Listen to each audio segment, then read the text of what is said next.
In 2001, Daft Punk would release what many fans and critics would consider their best album, Discovery. It's honestly easy to see why. You got hits like One More Time and Harder, Better, Faster, Stronger. The album was catchy, funky, and just fun. For many, it's the quintessential Daft Punk album. Coming off the massive critical and commercial success of Discovery, the anticipation for Daft Punk's next album was through the roof. Discovery took everything that made their debut album great and made it better. Surely, the duo would elevate their work once again with their third project. A few short years later, in February of 2005, billboards with Daft Punk's logo were appearing around the globe in places like New York and London. These billboards contained mysterious words like touch, see, and taste. People began to speculate about what these logos could mean. Could it be a tour, a new album? This unconventional marketing scheme generated a lot of conversation about what the duo was cooking. Finally, a month later in March of 2005, Daft Punk would release their long-awaited follow-up to Discovery, Human After All.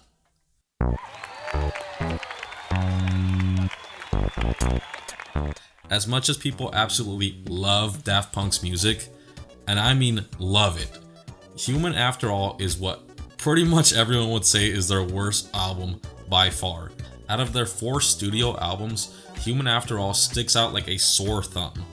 Critics and fans alike found the album repetitive, unmemorable, and too different from their previous works. While Discovery was filled with colorful sounds of funk and disco, Human After All utilized heavy guitars and just sounds like an angry washing machine sometimes. Although many hate the album and see little merit in it, to me, Human After All is a deep exploration of what it means to be human in a world that is becoming increasingly digital. The album boldly challenges the listener to think about some of the deepest questions we face in our time, such as, will emotions eventually become obsolete? Does the digital world we are heading towards have room for love? And perhaps most importantly, what exactly does it mean to be human?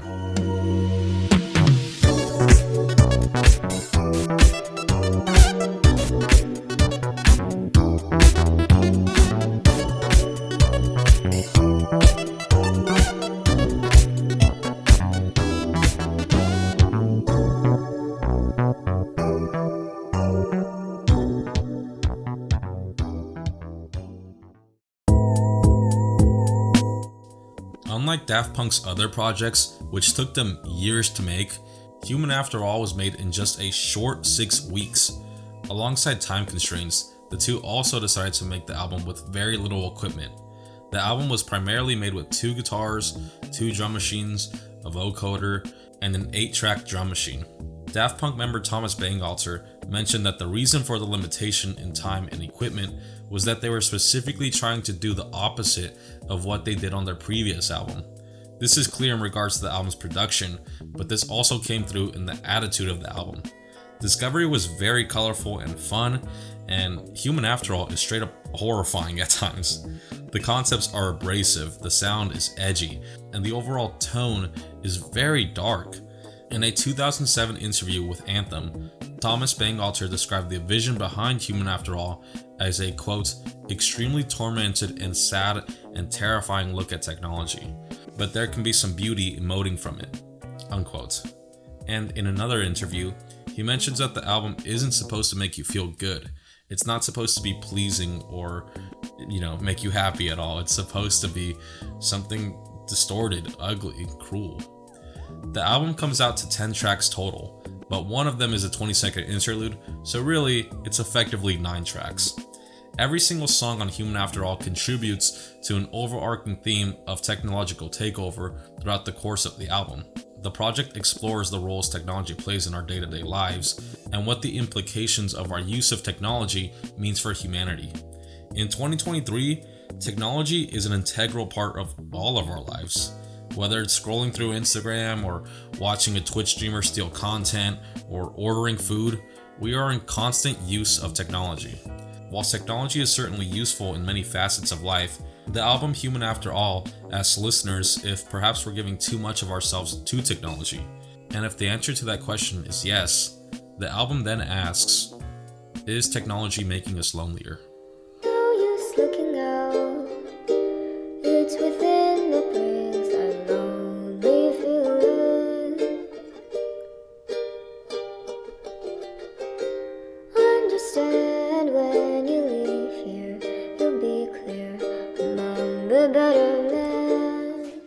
One of the major themes of Human After All is loneliness.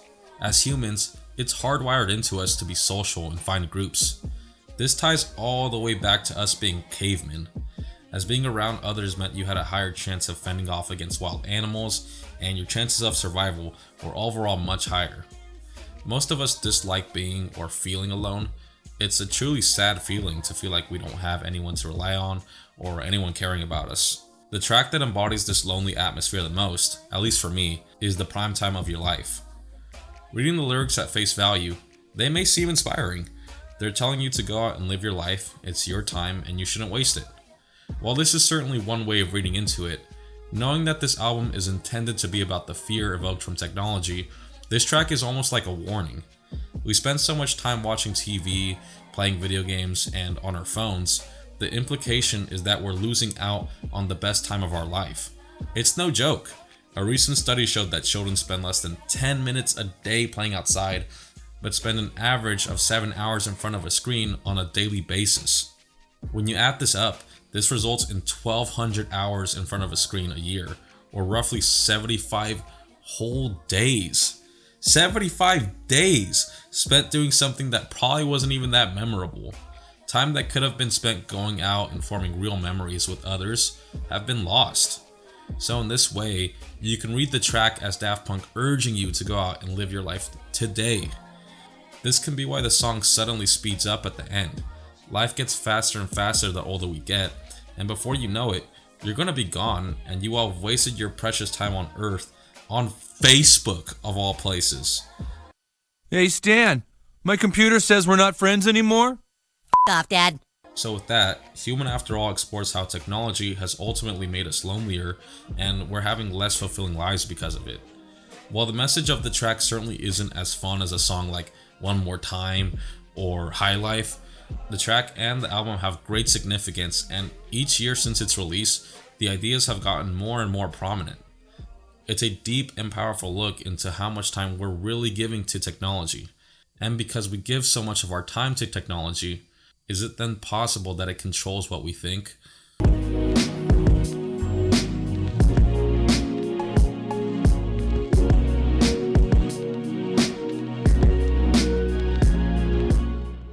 Along the themes of loneliness, Thomas Bangalter cited the novel 1984 as a piece of inspiration for this album. To give a very brief description of the novel, 1984 is about a totalitarian society that is controlled by a government known as Oceania. Within this society, everyone's thoughts and actions are controlled, making freedom, individualism, and self-expression effectively non-existent. The entity known as Big Brother controls people by their use of manipulation, propaganda, and surveillance.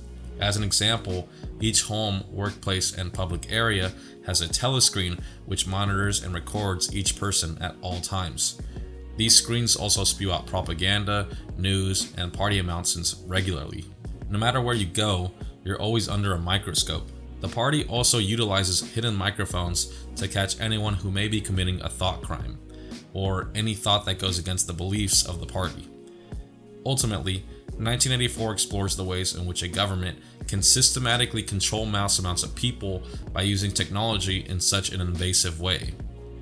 Tying this into Human After All, the two tracks that closely align with the themes presented in 1984 are The Brainwasher and Television Rules the Nation. With the additional context of Daft Punk pulling from 1984 and the rest of the album in mind, these two tracks offer compelling insight into the growing fear of the government or corporations using technology to control what you think. The Brainwasher is a really unsettling track that can give the listener a sense of fear, dread, or general unease.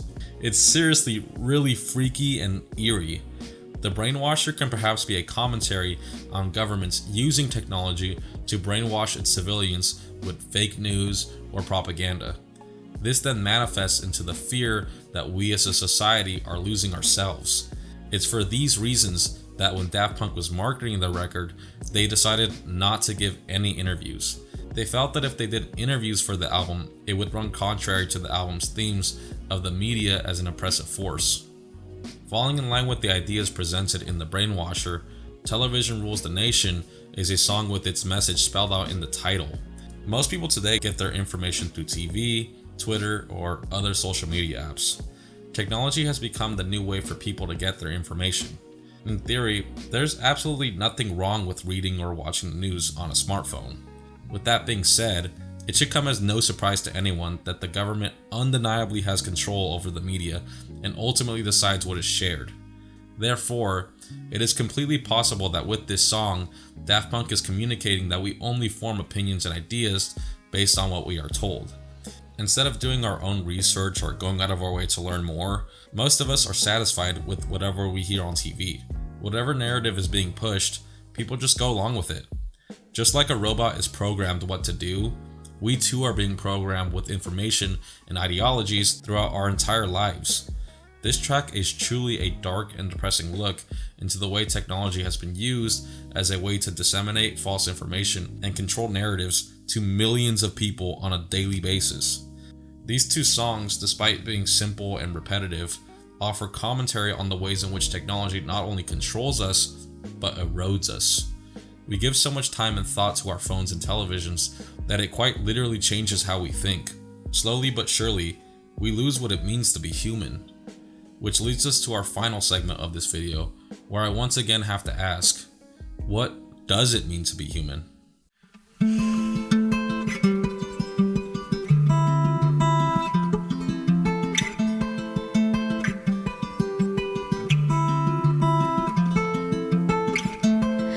To see age in the flower, the dawn's are speeding up. You know it'll hurt you. It's really difficult to pinpoint what exactly makes us human. Is it joy? Is it creativity? Is it our ability to think? Is it our sensitivity or emotion? Honestly, we can't say for sure. There's a lot of things that make us human. But it seems that to Daft Punk, it's love. You know, I just got a message from the robots, and what they wanted me to say is that as elegant and as classy as the Grammy has ever been is the moment when we saw those wonderful marriages, and the same love is as fantastic.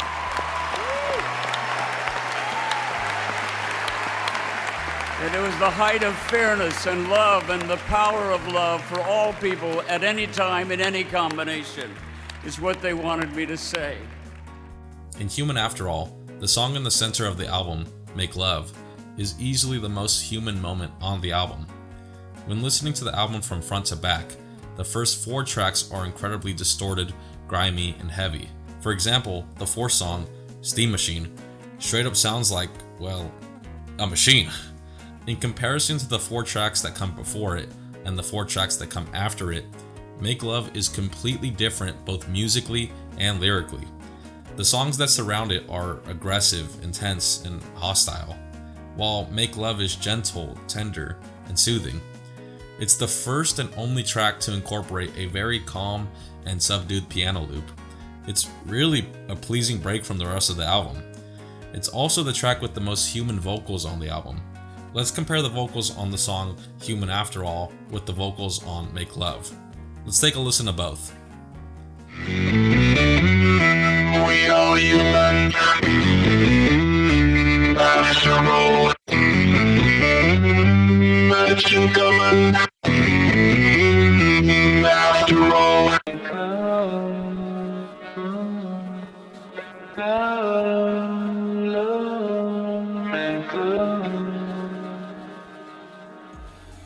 Clearly, the vocals on Make Love are more human and sincere than on Human After All and the rest of the album. Additionally, the lyrics are just the phrase Make Love repeated over and over. The album up until this point has revolved around nothing but technology, so when we suddenly get Make Love, it has a huge impact and stands out instantly. The act of making love is perhaps the most human experience there is. It's an intimate experience we only share with someone who we feel a complete level of trust in, and not something that can happen with anyone or at any time. It's an act completely unique to humans and is undeniably one of the most moving experiences for a person to have. So the place Make Love has in the context of the album is a very compelling and deliberate move on Daft Punk's part. The entirety of Human After All is really gritty and really dark, but with this song, Daft Punk is giving us just a small glimpse of humanity amidst the rest of the noise. Because as much as we are losing our humanity to technology, there will forever be moments that technology just can't replicate or add anything to. And one of those moments being the act of making love. While the album as a whole is mostly a gloomy look into the role technology serves within our culture, Make Love is the counterpoint of the album. It's Daft Punk recognizing the other side of the coin. Thus, Human After All offers a holistic and well-rounded examination of the role technology holds in our lives. Technology is really overwhelming and invasive, but it's never going to take away the emotion and love that make us human. Life behind the screen is dull and depressing, but maybe if we just look up, it isn't so bad. Conclusions. Human After All came out immediately after Discovery, which, let's face it, was an impossible act to follow. Many consider Discovery to be one of, if not the greatest house records of all time. So for that reason, Human After All has often been perceived as way worse than it actually is. While the album may not be as accessible or listener-friendly as their other records, Human After All is an incredibly unique and risky album from Daft Punk, and it is certainly worthy of much more praise and respect than it gets. I ain't even kidding. I genuinely don't dislike a single song off this album. Yes, bro, I love Steam Machine and I'm not afraid to admit it. And I think The Brainwasher has a really dope beat. If you disagree, you probably like Taylor Swift, bro. I don't know what to tell you. There are no bad songs on the album, bro. There's no bad ones. What makes this album just awesome is the fact that Daft Punk is doing this edgy sound, but they still make tracks that are addictive and satisfying. Tracks like Technologic, which we unfortunately didn't get to go into today, is just incredible. It's an incredible song. All in all, this album is a fantastic exploration of how invasive technology is within our lives. While technology can be useful and entertaining, this album is a reminder that being alive is so precious and we need to ensure we appreciate every moment. If we give ourselves away to technology, we run the risk of ending up lonely or brainwashed. If that were to happen, we would ultimately end up becoming as cold and soulless as the technology we constantly consume. It's up to us to find the time and energy to live our lives to the fullest and keep our minds clear. Because we are human, after all.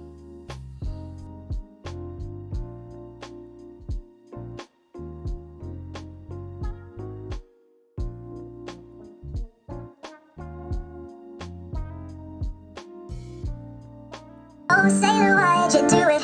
Why'd you do that for? Saying there's nothing to it and then letting it go by the boys. Oh, sailor, why'd you do it? What'd you do that for? Saying there's nothing to it and then letting it go by the boys.